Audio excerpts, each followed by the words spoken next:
আমি আজকে করব অ্যাভোকাডো ভর্তা। আমি সবুজটা অত পছন্দ করি না, হালকা বেগুনি কালার অ্যাভোকাডোটা আমার ভালো লাগে।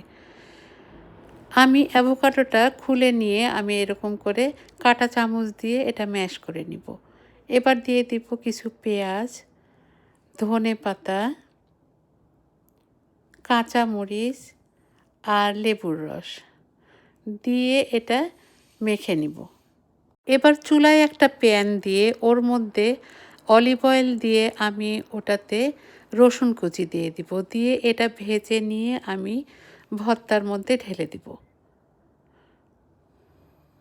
এবার নেড়ে চেড়ে এটা ভালো করে মাখিয়ে নিব। মাখানো হয়ে গেলে ওর মধ্যে লবণের পরিমাণ খুবই কম দিয়ে আবার মাখবো, তাহলে রেডি হয়ে যাবে আমার অ্যাভোকাডো ভর্তা। এটা খেতে অনেক মজা, আপনারা এভাবে করে খেয়ে দেখতে পারেন।